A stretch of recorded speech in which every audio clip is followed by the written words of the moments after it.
ചേട്ടാ, ഏഷ്യാനെറ്റിൻ്റെ editorial policy മാറുമോ? ഇല്ല. അതെന്താ? എന്തിനു മാറണം? അല്ല, ഏഷ്യാനെറ്റിൻ്റെ ഉടമസ്ഥൻ BJP-യുടെ സംസ്ഥാന അധ്യക്ഷനായല്ലോ. അങ്ങനെ ഇപ്പോഴല്ല, എത്രയോ കാലമായിട്ട് BJP-യുടെ നേതാവ്. BJP-കാരനായിരുന്നു.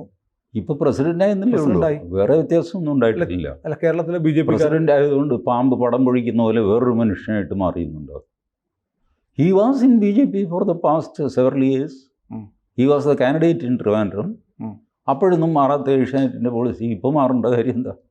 അല്ല, ചേട്ടൻ തന്നെ മുമ്പ് പറഞ്ഞു കേട്ടു ഈ ഏഷ്യാനെറ്റ് കാരണം ഈ രാജീവ് ചന്ദ്രശേഖറിൻ്റെ പണി പോയെന്ന്.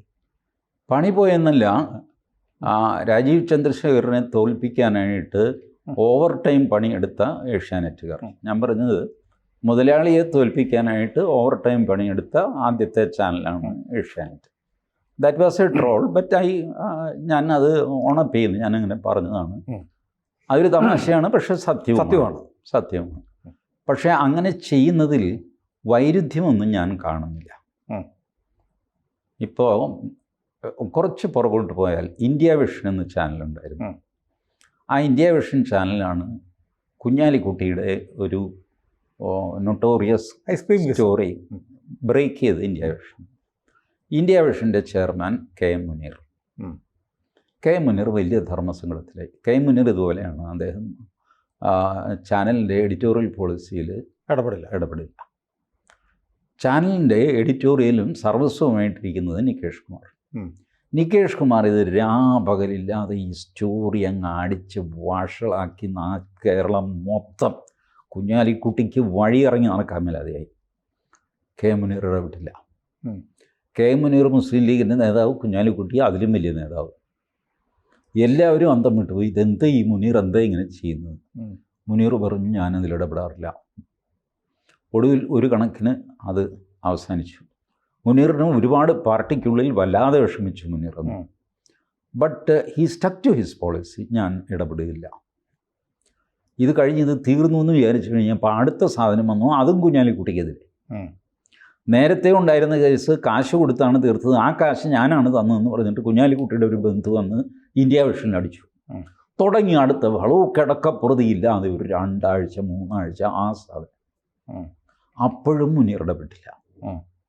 ഒടുവിൽ ഇന്ത്യ വിഷൻ നിന്നുപോയി. അത് വേറെ കൊമേഴ്ഷ്യൽ റീസൺസ് കൊണ്ടാണ്, not because of editorial policy.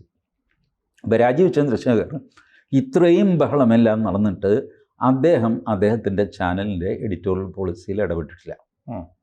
ഇനി ഇടപെടുമെന്ന് ഞാൻ കരുതുന്നില്ല. അത് അദ്ദേഹത്തിൻ്റെ ഒരു പ്രിൻസിപ്പിളാണ്. നമുക്കത് നമ്മുടെ പ്രിൻസിപ്പിളിന് വിരുദ്ധമാണ് എന്ന് തോന്നുന്നതുകൊണ്ടാണ് അദ്ദേഹത്തോട് ദേഷ്യം. ഇങ്ങനെയും ഉള്ള ആൾക്കാരുണ്ട്, ഈ ഇക്വേഷൻ വർത്തിക്കുന്ന ആൾക്കാരുമുണ്ട്. അപ്പോൾ ഞാനൊരു സംശയം ചോദിക്കട്ടെ. കേരളത്തിലെ BJP-യെ ശക്തിപ്പെടുത്തുക എന്നുള്ളത് BJP അധ്യക്ഷൻ്റെ പരിപാടിയാണല്ലോ. പ്രാഥമികമായ അജണ്ട അത് തന്നെയാണ്, BJP-യെ ഒരു വിന്നിങ് പാർട്ടിയായിട്ട് മാറ്റുക. അപ്പോൾ അങ്ങനെ വരുമ്പോൾ BJP-യുടെ വിന്നബിലിറ്റിയെ ബാധിക്കുന്ന എല്ലാ ഘടകങ്ങളെയും പ്രതിരോധിക്കണം, തകർക്കണം, എന്നിട്ടേ മുന്നോട്ട് പോകാൻ പറ്റുള്ളൂ. അങ്ങനെ വിന്നബിലിറ്റിയെ തകർക്കുന്ന ഒന്നായിട്ട് ഏഷ്യാനെറ്റ് നിന്നാൽ ഏഷ്യാനെറ്റിനെതിരെ രാജീവ് ചന്ദ്രശേഖറിന് സംസാരിക്കേണ്ടി വരില്ലേ? സംസാരിക്കേണ്ടി വരും, സംസാരിക്കുകയും വേണം. അത് സംസാരിക്കാൻ എന്താ തടസ്സം എനിക്ക് മനസ്സിലാവുന്നു. ഏഷ്യാനെറ്റിൻ്റെ മാനേജ്മെൻറ്റ് ഈ എഡിറ്റോറിയൽ കാര്യത്തിൽ ഇടപെടണം എന്ന് പറയേണ്ടി വരില്ലേ? ഏഷ്യാനെറ്റിൻ്റെ 100% ഉടമസ്ഥനല്ല രാജീവ് ചന്ദ്രശേഖർ എന്നാണ് ഞാൻ മനസ്സിലാക്കുന്നത്. There are others also. അപ്പോൾ അതുകൊണ്ട് ഒരു ലിമിറ്റഡ് പ്രഷറൊക്കെ രാജീവ് ചന്ദ്രശേഖരന് ചെലുത്താൻ പറ്റുള്ളൂ. ഞാൻ ആകെ പറയുന്നത്, what is the problem with Asianet? ഇത് നമ്മളുടെ ഇങ്ങേരുണ്ടല്ലോ, ഗോവിന്ദപിള്ളയുടെ മകൻ, അങ്ങേരുടെ പേരെന്താ, ഏഷ്യാനെറ്റിലുണ്ടായിരുന്നു, പിന്നെ പോയി TNG അല്ല, അന്ന് ഇന്ത്യ ടുഡേയിലൊക്കെ ഉണ്ടായിരുന്ന ആൾ എം ജി രാധാകൃഷ്ണനല്ലേ ഗോവിന്ദപിള്ളയുടെ മകൻ? അപ്പോൾ ഈ MG രാധാകൃഷ്ണൻ ഉണ്ടായിരുന്ന കാലത്ത് ഞാൻ കളക്ട് ചെയ്ത ഇൻഫർമേഷൻ അത് തെറ്റാൻ വഴിയില്ല കേട്ടോ. ഇവർ ഈ രാജീവ് ചന്ദ്രശേഖരൊക്കെ ഇവരോട് ചോദിച്ചിട്ടുണ്ട്, എന്താ ഇങ്ങനെ BJP-യുടെ പരാജയം? അപ്പോൾ ഇവർ 3 ഫയൽ കാണിക്കും, 3 ബോക്സ് ഫയൽ. സാർ, ഇത് ഞങ്ങൾ LDF-നെ കുറ്റം പറഞ്ഞ ഫയൽ, ഇത് UDF-നെ കുറ്റം പറഞ്ഞ ഫയൽ, ഇത് BJP-യെ കുറ്റം പറഞ്ഞ ഫയൽ. ഇതിൻ്റെ വലിപ്പം സാർ നോക്കും, വേണമെങ്കിൽ അകത്ത് ഇൻറ്റേർണൽ എന്തൊക്കെയാണ് മാറ്റർ എന്ന് നോക്കാം. അപ്പോൾ ഇവർ നോക്കിക്കഴിയുമ്പോൾ ഏകദേശം ഒരേ വലിപ്പമാണ്. സാർ 3 പേര് ഞങ്ങളെ ചീത്ത പറയുന്നു. CPM ഞങ്ങളെ ബോയ്ക്കോട്ട് ചെയ്തിട്ടുണ്ട്. വിനു വി ജോൺ ഉള്ള ചർച്ചയിൽ CPMകാർ പങ്കെടുക്കില്ല ഇപ്പോഴും.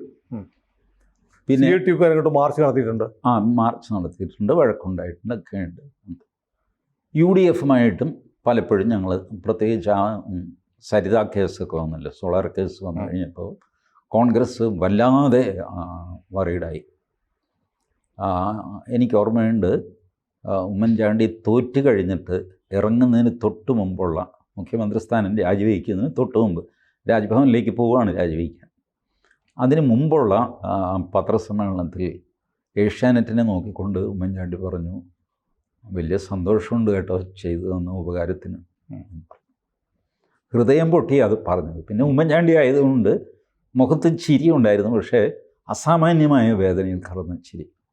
അത്രയ്ക്കായിരുന്നു കോൺഗ്രസിൻ്റെ നേർക്കുള്ള ആക്രമണം. അവർ BJPയുടെ കാര്യത്തിൽ അവർ ചെറിയൊരു കള്ളത്തരം കാണിക്കും, മനസ്സിലായി.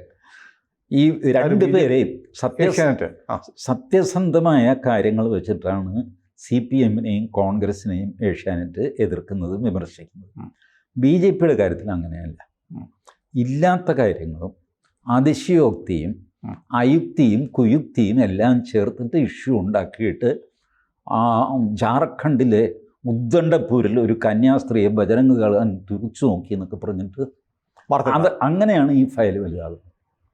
മറ്റേത് രണ്ടും സത്യം പറഞ്ഞുള്ള വിമർശനവും, ഇത് അസത്യമോ അർദ്ധസത്യമോ അതിശയോക്തിയോ കലർന്ന വാർത്തകളും വിമർശനങ്ങളും.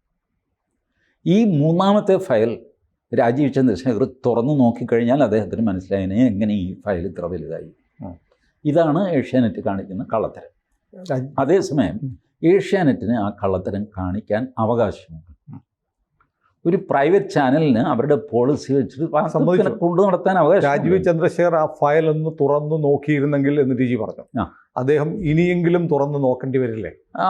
നോക്കുമെന്ന് എനിക്ക് തോന്നുന്നില്ല. കാരണം അവരെ സംബന്ധിച്ചിടത്തോളം, രാജീവ് ചന്ദ്രശേഖർ ആയാലും കേന്ദ്ര BJPയെ സംബന്ധിച്ചിടത്തോളം ഏഷ്യാനെറ്റ് ഒരു വിഷയമല്ല. BJP പോലും ഇത് വിഷയമാക്കാൻ പാടില്ല എന്നുള്ള അഭിപ്രായക്കാരനാണ് ഞാൻ. BJP പലതവണ ഏഷ്യാനെറ്റ് ബഹിഷ്കരിച്ചിട്ടുണ്ട്. ഒരു തവണ ഏഷ്യാനെറ്റിനെ ബഹിഷ്കരിക്കാനുള്ള ന്യായങ്ങൾ എന്തൊക്കെയാണ് എന്ന് പറഞ്ഞ് ഞാൻ ഫേസ്ബുക്കിൽ വീഡിയോ ചെയ്തിട്ടുണ്ട്. Why Asianet is not good for this country, what is the reason? അത് BJP പറഞ്ഞോ ഒന്നും ചെയ്തൊന്നുമല്ല. BJP ബഹിഷ്കരിച്ചപ്പോൾ ഞാൻ അന്വേഷിച്ചു വാട്ട് ഈസ് ദെയർ ഗ്രീവൻസ്. അത് കൺസോളിഡേറ്റ് ചെയ്തിട്ട് എൻ്റെ ഒബ്സർവേഷനൊക്കെ ആയിട്ട് ഞാൻ ഫേസ്ബുക്കിൽ ഇൻഡിപെൻഡൻ്റായിട്ട് BJPക്കാരെന്ന് നിലയ്ക്കില്ല വീഡിയോയും ചെയ്തിട്ടുണ്ട്. ബട്ട് BJP ഇടയ്ക്ക് ബഹിഷ്കരണം പിൻവലിക്കും, പിന്നെ വീണ്ടും ബഹിഷ്കരണം നടത്തും. ഇങ്ങനെയൊക്കെ സംഭവിച്ചുകൊണ്ടിരുന്നു. ഗവർണർ ചെയ്തില്ലേ? Is there Kairali? Who is Kairali? I will not speak to you. ഓർക്കണില്ലേ? TG അതിനകത്തൊരു കാര്യം ചോദിക്കട്ടെ. അതായത് ഏഷ്യാനെറ്റ് രാജ്യത്തിന് ദ്രോഹം ചെയ്യുന്ന ഒരു ചാനലാണെന്ന് TG വീഡിയോ ചെയ്തെന്ന് പറയുന്നു. യെസ്. അങ്ങനെ രാജ്യത്തിന് ദ്രോഹം ചെയ്ത ചാനലിൻ്റെ ഉടമസ്ഥൻ്റെ കസേരയിലിരിക്കുന്ന ഒരാൾ BJPയുടെ അധ്യക്ഷ സ്ഥാനത്തോടെ ഇരിക്കുമ്പോൾ ഒരു മാറ്റം ഉണ്ടാവണ്ടേ? അതില്ലെന്ന് ഞാനിപ്പോൾ BJPയിൽ ചേർന്ന് പ്രവർത്തിക്കുന്നു. എൻ്റെ ചായക്കടയിൽ ബോണ്ട സുനിലിനെ ഇഷ്ടപ്പെടുന്നില്ല. സുനിൽ പോയിട്ട് വേറെ ബോണ്ട തിന്നു. ഈ രാജ്യദ്രോഹം എന്ന് പറഞ്ഞു കഴിഞ്ഞാൽ എപ്പോഴും ഉണ്ടല്ലോ. IPC 121 മുതലുള്ള വകുപ്പുകളിൽ പെടുന്നതൊന്നും ഒഫൻസ് നടത്തുന്നില്ല. മനസ്സിലായി? ഈ ഒഫൻസ് ചെയ്യാതെ തന്നെ നിങ്ങൾക്ക് രാജ്യത്തിനെതിരായിട്ടുള്ള ക്യാമ്പയിൻ സംഗതിയൊക്കെ ചെയ്യാം. ഭാരതം ഒരു ദരിദ്ര രാജ്യം. ഇപ്പോൾ അടുത്ത ദിവസം റിപ്പോർട്ട് വന്നില്ല, ഹാപ്പിനെസ് ഇൻഡെക്സിൽ ഭാരതം 118, പാകിസ്ഥാൻ 90, ഭയങ്കര സന്തോഷം. ബംഗ്ലാദേശ് 92. ഇങ്ങനൊരു റിപ്പോർട്ട് വന്നു. ഇത് ക്രിമിനൽ ഒഫൻസ് ഒന്നുമല്ല, ഇതെടുത്ത് ആഘോഷിക്കുക. ഇങ്ങനെ റിപ്പോർട്ട് വന്നു, കണ്ടില്ലേ ഭാരതത്തിൻ്റെ ഗതികേട് എന്നൊക്കെ പറഞ്ഞ് ആഘോഷിക്കുക എന്ന് പറഞ്ഞാൽ ബേസിക്കലി ഒരു നാഷണലിസ്റ്റിനെ സംബന്ധിച്ചിടത്തോളം അത് വലിയൊരു മഹാപാതകമാണ്. ബട്ട് IPCയിൽ അത് ഒഫൻസ് അല്ല. അപ്പോൾ IPC ഒഫൻസ് ചെയ്തില്ല എന്ന് വെച്ച് രാജ്യദ്രോഹി അല്ല എന്നൊന്നും പറയാൻ പറ്റില്ല. ഞാൻ രാജ്യദ്രോഹി, രാഷ്ട്രദ്രോഹി, ആൻറ്റി നാഷണൽ എന്നുള്ള അർത്ഥത്തിലാണ്, അല്ലാതെ ഈ IPC ഒഫൻസ് വെച്ചല്ല. അപ്പോൾ IPC ഒഫൻസിൽ നിന്ന് രക്ഷപ്പെടാൻ ചാനലുകൾക്ക് സാമർഥ്യമുണ്ട്. അവർ IPC ഒഫൻസ് ചെയ്യില്ല. ഇവിടെ IPC ഒഫൻസ് ചെയ്യാതെ ജീവിക്കുന്ന ധാരാളം പേരുകളുണ്ട്. അവരുടെ പേര് പാട്രിയോട്ട് എന്നാണ്, നാഷണലിസ്റ്റ് എന്നല്ല. There is a difference between patriotism and nationalism. പാട്രിയോട്ടിന് ഒരു കുഴപ്പമില്ല, കാരണം ഞാൻ കുറ്റമൊന്നും ചെയ്തിട്ടില്ല, എനിക്ക് സുഖമായിട്ട് കിടന്നുറങ്ങണം. നാഷണലിസ്റ്റിന് പുൽവാമയിൽ സ്ഫോടനം നടത്താൻ രാത്രി ഉറക്കം വരില്ല, അതാണ് നാഷണലിസ്റ്റ്. പാട്രിയോട്ടിന് ഉറക്കം വരും, കാരണം അവനൊന്നും ചെയ്യും. കാശ്മീരിൽ ഞാൻ എന്ത് ചെയ്യാനും, വല്ല അമിത്ഷാ നോക്കട്ടെ, ഞങ്ങൾ ഉറങ്ങും.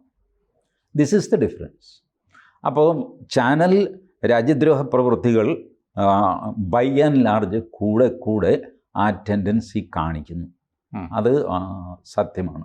അത് അവരുടെ പ്രോഗ്രാംസ് നോക്കിയാൽ അറിയാം. പക്ഷേ ഇത് മുന്നോട്ട് BJP അധ്യക്ഷനായിരിക്കുന്ന രാജീവ് ചന്ദ്രശേഖറിന് ഒരു ഹർഡിലാവില്ല. ഞാൻ ഈ ചോദിക്കുന്ന മുഴുവൻ നമുക്ക് ഇന്നലെ മുതൽ എത്ര കോളാണ്, എത്ര മെസ്സേജുകളാണ് വരുന്നറിയാമോ? അതുകൊണ്ട് നമ്മുടെ പ്രേക്ഷകർക്ക് വേണ്ടി കൂടിയാണ് ഞാൻ ജിയോട് ചോദിക്കുന്നത്. അത് എനിക്കതാണ് അത്ഭുതം. ഇവർ നിങ്ങളെ വിളിച്ച് ചോദിക്കുന്നത് ABC മലയാളം നമ്മുടെ വീഡിയോ താഴെയുള്ള കമൻറ്റുകൾ നോക്കൂ. ശരിയെന്ന് ഞാൻ പറയുന്നത്, ഇത് എന്തെങ്കിലും രാജീവ് ചന്ദ്രശേഖർ ചെയ്യണം എന്ന് ആരെങ്കിലും ആഗ്രഹിക്കുന്നുണ്ടെങ്കിൽ, അല്ലെങ്കിൽ ചെയ്യാതിരിക്കണം എന്ന് ആഗ്രഹിക്കുന്നുണ്ടെങ്കിൽ, അത് രാജീവ് ചന്ദ്രശേഖറിന് കൈമാറില്ല. അത് സുനിലിനെ അല്ല, അവർ പറയുന്നത് അവർക്ക് വേണ്ടി നമ്മൾ ഇത് സംസാരിക്കണം എന്നാണ് പറയുന്നത്. അല്ല, അങ്ങനെ അത് സുനിലിന് സംസാരിക്കാൻ, ഞാൻ ആർക്ക് വേണ്ടിയിട്ടൊന്നുമല്ല, ഞാൻ എൻ്റെ ഇൻഡിപെൻഡൻ്റ് അഭിപ്രായം ചേട്ടനോട് ചോദിച്ചിട്ട് ചേട്ടൻ്റെ അഭിപ്രായം ഒന്ന് പറഞ്ഞു.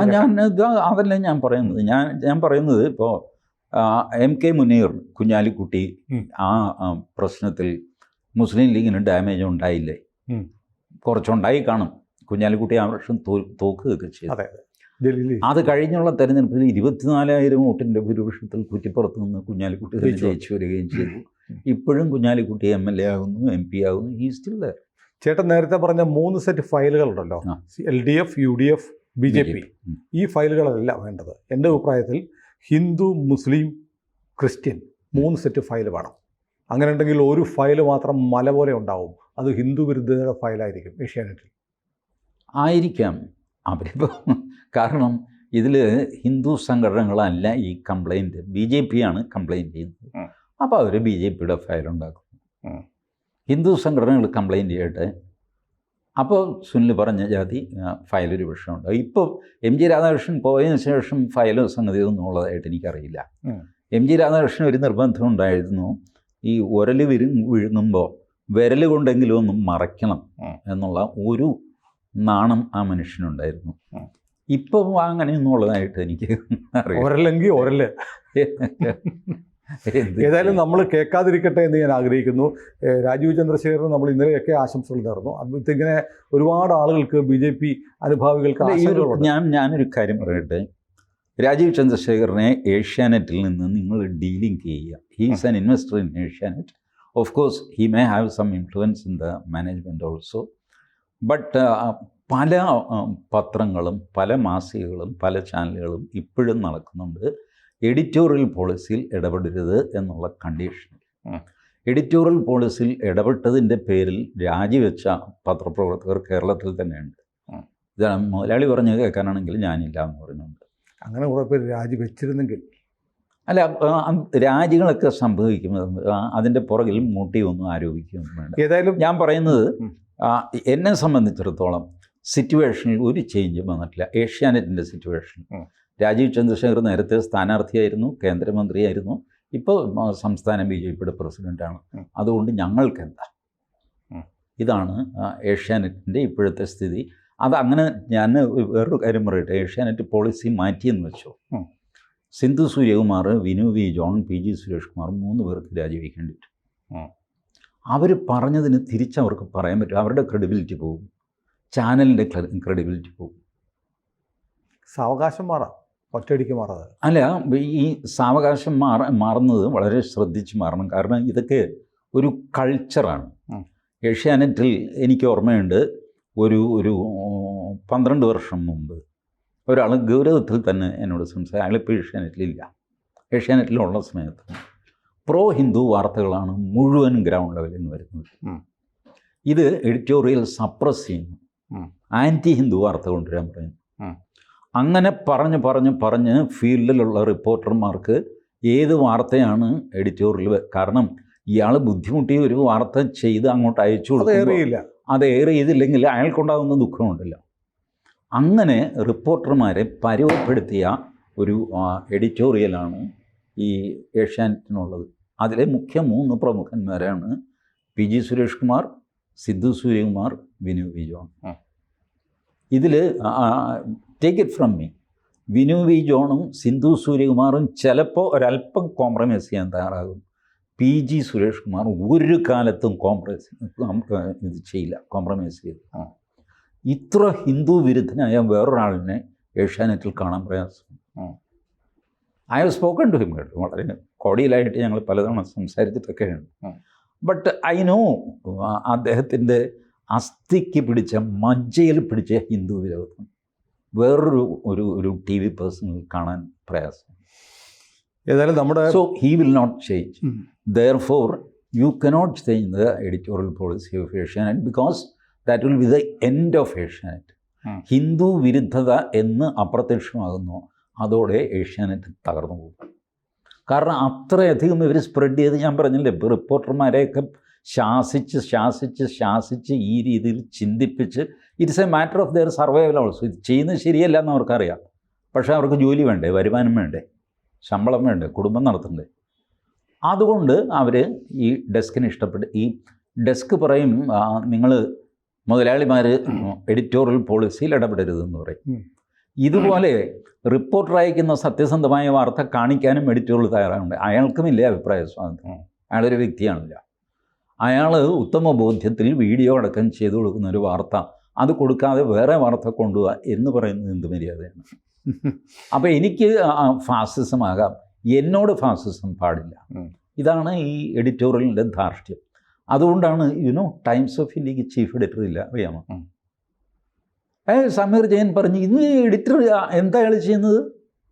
എഡിറ്റർ ഒന്നും ചെയ്യുന്നില്ല, റിപ്പോർട്ടർമാരാണ് എല്ലാം ചെയ്യുന്നത്. Times of India still number 1 paper in India, no editor. അല്ല, ഏതായാലും ഇപ്പോൾ ഈ നമ്മുടെ പ്രേക്ഷകർ ആവശ്യപ്പെട്ടത് TGയോട് ഏഷ്യാനെറ്റ് മാറുമോ എന്ന് ചോദിക്കണമെന്ന് എന്നോട് നിരവധി പേർ പറഞ്ഞതനുസരിച്ചാണ് ഞാൻ ചോദിച്ചത്. എൻ്റെ വിനീതമായ ഉത്തരം ഞാൻ പറയുന്നു, ഏഷ്യാനെറ്റ് മാറില്ല. മാറിയാൽ പിന്നെ അത് ഏഷ്യാനെറ്റ് ആയിരിക്കുകയുമില്ല, തകർന്നു പോവുകയും. അല്ല, എനിക്കൊരു അഭിപ്രായം പ്രേക്ഷകരോട് പറയാറുണ്ട്, ഏഷ്യാനെറ്റ് എന്തിനു മാറണം? നിങ്ങളുടെ കയ്യിൽ റിമോട്ടുണ്ട്, നിങ്ങൾക്ക് മാറ്റാമല്ലോ. അതൊരു ചോദ്യം തന്നെയാണ്. പക്ഷേ അതിൽ ഒരു ചെറിയ ആരോഗ്യൻസ് ഉണ്ട് ആ മറു ചോദ്യത്തിൽ. ഇങ്ങനെയാണ് നിങ്ങൾ കാണറാവുകയെ, പോയി വേറെ പണി നോക്കണം, ഇങ്ങനെയൊക്കെ. അത് അങ്ങനെയല്ല. നമുക്ക് എതിരെ ഈ നേരത്തെ പറഞ്ഞ ഹിന്ദു വിരുദ്ധത എന്ന് പറയുന്നത് മുഖമുദ്രയാക്കിയ, അജണ്ടയാക്കിയ, രക്തത്തിലുള്ള ആളുകൾ നടത്തുന്ന ഒരു ചാനലിനെ ഹിന്ദുക്കൾ കാണണ്ടെന്ന് തീരുമാനിച്ചാൽ മതി. പ്രശ്നം തോന്നുന്നു. അങ്ങനെയല്ല. ഇപ്പോൾ ഞാൻ തുണി അഴിച്ച് റോഡിലൂടെ പോകുന്നു, ആൾക്കാർ എന്നെ പിടിച്ച് 2 അടി അടിക്കും. എനിക്ക് വേണമെങ്കിൽ പറയാം, നിങ്ങൾ എന്തിനാ ഇങ്ങോട്ട് നോക്കുന്നത്, നിങ്ങൾ വേറെ എങ്ങോട്ടെങ്കിലും നോക്കുന്നു, എൻ്റെ നേർക്ക് നോക്കിയിട്ടില്ല നിങ്ങളിത് കാണുന്നത് എന്ന് പറയുന്ന പോലെയാണ് ഈ റിമോട്ട് വെച്ച് മാറ്റണം. ശരിയാണ്. പിന്നെ എന്ത് ചെയ്യും? നിങ്ങൾ പബ്ലിക് വ്യൂവിന് വേണ്ടിയിട്ട് ഉണ്ടാക്കിയൊരു സാധനം താനെന്നാ TV പൂട്ടടോ അല്ലെങ്കിൽ ചാനൽ മാറ്റടോ എന്ന് പറയുന്ന ഒരു ധാർഷ്ട്യമാണ്. That is not the solution. നമുക്ക് ബഹിഷ്കരിക്കാമല്ലോ. നമ്മൾ ബഹിഷ്കരിച്ച ഒരുപാട് കാര്യങ്ങൾ ബഹിഷ്കരണത്തിലൂടെ നേടിയിട്ടുണ്ട്. ഇല്ല, നിങ്ങൾ ബഹിഷ്കരിച്ചു എന്ന് വിചാരിച്ചിട്ട് പെട്ടെന്നൊരു ഇമ്പാക്റ്റ് ഉണ്ടാവില്ല. അങ്ങനെയാണെങ്കിൽ നിങ്ങൾ പരസ്യദാതാക്കളോട് ആവശ്യപ്പെടണം. ഈ ചാനലുകൾ നിലനിൽക്കുന്ന ചാനലുകൾക്ക് വരുമാനം എന്താ? പരസ്യം മാത്രമേ ഉള്ളൂ. ചാനലുകൾക്കും ഇന്ന ചാനലിൽ പരസ്യം കൊടുക്കുന്ന ആളുകളെ ഞങ്ങൾ ബഹിഷ്കരിക്കും.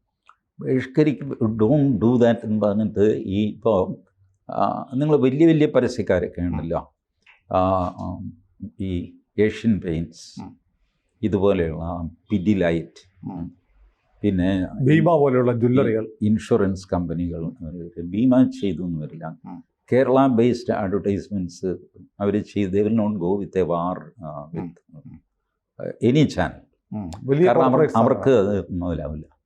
ബട്ട് കോർപ്പറേറ്റ് ഭീമന്മാരുണ്ടല്ലോ, ഇൻക്ലൂഡിങ് അദാനി, നിങ്ങൾ കണ്ടിന്യൂസ് നിങ്ങൾക്ക് ക്യാമ്പയിൻ ചെയ്യാം. ഫൈനാൻഷ്യലി ഒരു ത്രെട്ട് വന്നു കഴിഞ്ഞാൽ ഡെഫിനറ്റ്ലി ഈ എഡിറ്റോറിയൽ പോളിസി അവർ റിവൈസ് ചെയ്യേണ്ടി വരും. അതിനെ തുടർന്ന് ആരെങ്കിലും രാജിവെക്കാതിരിക്കുകയോ എന്തെങ്കിലുമൊക്കെ സംഭവിച്ചെന്ന് വരാം, ആൾക്കാർ മാറിയെന്ന് വരാം, മാറി സംസാരിച്ചു എന്നൊക്കെ വരാം. That is one method of pressurising these people which is legal. You say you believe that this is an anti-Hindu channel and please don't give advertisement revenue to them എന്ന് പറഞ്ഞിട്ട് നിങ്ങൾ നിരന്തരം Twitter is the best platform for that. മലയാളികൾ നിർഭാഗ്യവശാൽ ട്വിറ്ററിൽ കുറവാണ് ഇപ്പോഴും. ഞാൻ ഒരുപാട് ശ്രമിച്ചു മലയാളത്തിൽ ട്വീറ്റ്, ഒരുപാട് പേര് വരികയും ചെയ്തു. വരുന്നുണ്ട്. Definitely I'm thankful to them. ഒരുപാട് പേര് എന്നെ ചീത്തയും പറയുന്നുണ്ട്. Those who came my way they are shouting at me for various reasons. അവർക്ക് അവരുടേതായ കൺവിക്ഷൻസ് ഉണ്ട്. ഏതായാലും I'm happy that they are performing on Twitter. ട്വിറ്ററിൽ ഞാൻ ആകർഷിച്ച് കൊണ്ടുവന്നു എന്ന് വിചാരിച്ചിട്ട് എൻ്റെ ഭക്തസംഘമായിരിക്കണം അവരെന്ന് ഞാൻ പ്രതീക്ഷിക്കുന്നത് ശരിയല്ല. They criticize me also, but then ഭംഗിയായിട്ട് നടക്കുന്നുണ്ട്. ഇതൊക്കെ നിങ്ങൾക്കൊരു ചാനലിനെ അറ്റാക്ക് ചെയ്യാൻ പലവിധ മാർഗങ്ങളുണ്ട്. ഇത് മറ്റുള്ളവർ ചെയ്യുന്നുള്ളൂ. Look at English channels and Hindi channels. അസാമാന്യമായിട്ട് ട്വിറ്ററിൽ ആക്രമണം ഉണ്ടാകും. അവർ വാർത്തകളുടെ നിജസ്ഥിതി പുറത്ത് കൊണ്ടുവരേണ്ടി വരും. ഏതായാലും വഴിയുണ്ട്, തീർച്ചയായിട്ടും വഴിയുണ്ട്. അപ്പോൾ എനിക്കൊരു ആഗ്രഹമുള്ളത്, ഏതായാലും BJPയുടെ സംസ്ഥാന ഘടകത്തിന് ഇനി ഒരു തവണ കൂടി ഏഷ്യാനെറ്റിനെ ബഹിഷ്കരിക്കാനുള്ള ആഹ്വാനം ചെയ്യാനുള്ള അവസരം ഉണ്ടാവാതിരിക്കട്ടെ.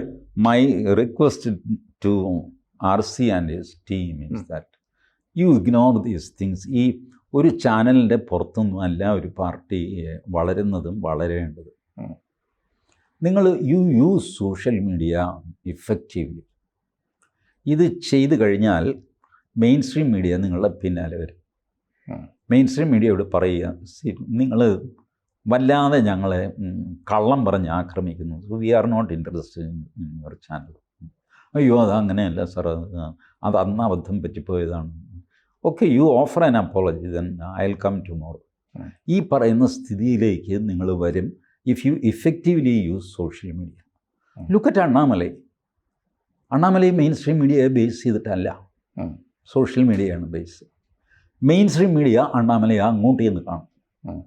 സാർ ബൈറ്റ് വേണം, അത് വേണം എന്നൊക്കെ എടുത്തോളാൻ പറയും. ഹാപ്പി. ഇപ്പോൾ അങ്ങനെ വഴക്കേയില്ല.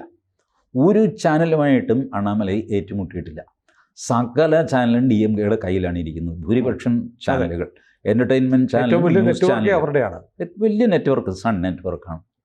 But still he is surviving because social media. Social മീഡിയയുടെ BJPയിലെ സ്ട്രെങ്ത് എവിടെ കേരളത്തിൽ? അത് സ്ട്രെയിറ്റ് ആയിട്ട് കൊണ്ടുവരിക. സോഷ്യൽ മീഡിയയിൽ റൈറ്റ് വിങ്ങിന് നല്ല ഒന്നാം തരം ആൾക്കാരുണ്ട്. അവർ അനോണിമസ് ആണ്, പേരില്ല, കള്ളപ്പേരിലാണ്. കാരണം അവരൊക്കെ വലിയ ഉദ്യോഗസ്ഥന്മാരും ഇവരൊക്കെ. ഇവർ പറയും സോഷ്യൽ മീഡിയയിലെ പിള്ളേരൊന്നുമല്ല. ഞാനിവരുടെ 2-3 പേരുടെ അനോണിമസ് ഇത് മാറിയിട്ട് എനിക്ക് ഫോൺ ചെയ്യുകയൊക്കെ ചെയ്യും. ഞാൻ നോക്കുമ്പോൾ 10-50-55 വയസ്സുള്ള പല മൾട്ടിനാഷണൽ കമ്പനികളുടെ തലപ്പത്തുള്ള മലയാളികളാണ് ഈ സാധനങ്ങൾ. അവർക്ക് കോപ്പിറൈറ്റ് ഇല്ല. അവരെഴുതുന്ന പഞ്ച് ഡയലോഗ് BJPക്ക് ഉപയോഗിക്കാൻ 10 പൈസ അവർക്ക് കൊടുക്കണ്ട. They don't expect anything from BJP. അവർക്ക് പൊസിഷൻ വേണ്ട, because they are in high position. അവർക്ക് പൈസ വേണ്ട, because they have enough money. അവരെഴുതുന്നത് നിങ്ങൾ എടുത്തു കഴിഞ്ഞാൽ ഞങ്ങൾക്ക് കോപ്പിറൈറ്റ് എന്ന് അവരതിന് പിന്നാലെ വരില്ല. കാരണം അവർക്ക് അവരുടെ പേര് വെളിപ്പെടുത്താൻ ഉദ്ദേശിച്ചില്ല. പിന്നെ എങ്ങനെയാണ് കോപ്പിറൈറ്റിന് കേസ് കൊടുക്കുന്നത്? ആക്ച്വൽ പേര് വെളിപ്പെടുത്തണ്ടേ? പോയില്ലേ പിന്നെ. അപ്പോൾ ഇത്രയും സൗകര്യങ്ങൾ നിങ്ങൾക്കുണ്ട്. നിങ്ങളുടെ ഇൻഹൗസ് IT സെല്ലുണ്ട്. നിങ്ങളുടെ വെൽ വിഷേഴ്സ് ആയിട്ടുള്ള റൈറ്റ് വിങ്ങിലെ അൺനോൺ ആൾക്കാരുണ്ട്. You can just copy dum. ചുമ്മാ കോപ്പി അടിക്കാം, ഒരു പ്രശ്നവുമില്ല. ഇത്രയും സൗകര്യം ഉണ്ടായിട്ട് ഈ ചാനലിൻ്റെ പിന്നാലെ നടക്കുന്നത് എന്തിനാണ്? U communicate the people through social media. ഇന്നിപ്പോൾ ഫേസ്ബുക്കിലോ റീല് അത് ഇത് കാണാത്ത 60-65 വയസ്സുള്ള അമ്മൂമ്മമാർ വരെ ഇതാണ് കാണുന്നത്. അതെ. ആരെ ഈ TVയുടെ മുമ്പിൽ പോയിരിക്കുന്നത്? ഭക്ഷണം കഴിക്കുമ്പോഴേ ഒന്നത് ഓൺ ചെയ്തു കഴിഞ്ഞു, അതിനപ്പുറമില്ല. എല്ലാവരും സോഷ്യൽ മീഡിയയിലാണ്. Use it effectively, attractively. അല്ലാതെ ചാനലിൻ്റെ പിന്നാലെ കരഞ്ഞുകൊണ്ടൊന്നും നടക്കേണ്ട ഒരു കാര്യമില്ല. അവരെന്താണെന്ന് വെച്ചാൽ ചെയ്യട്ടെ. അതെ അതെ. ഏതായാലും RCക്കും ടീമിനും നമുക്ക് ആശംസകൾ തരാം. തീർച്ചയായിട്ടും. I am a well wisher of BJPക്ക് നല്ലത് വരണം, അവർ വെച്ചിട്ട് കയറ്റം വരണം, അവർ അധികാരത്തിൽ വരണം എന്നാഗ്രഹിക്കുന്ന ആളാണ് ഞാൻ. അതുകൊണ്ടാണ് ഞാനിത് പറയുന്നത്. ഇതിൻ്റെ പിന്നാലെ പോകാതെ അവനവൻ്റെ സ്ട്രെങ്ത് വർദ്ധിപ്പിക്കുക. So that others will follow you. Best of luck. Yes. കൂടുതൽ വാർത്തകളും വിശേഷങ്ങളും നിങ്ങളിലേക്ക് എത്താൻ ABC മലയാളം സബ്സ്ക്രൈബ് ചെയ്യുക, ബെൽ ബട്ടണും അമർത്തുക.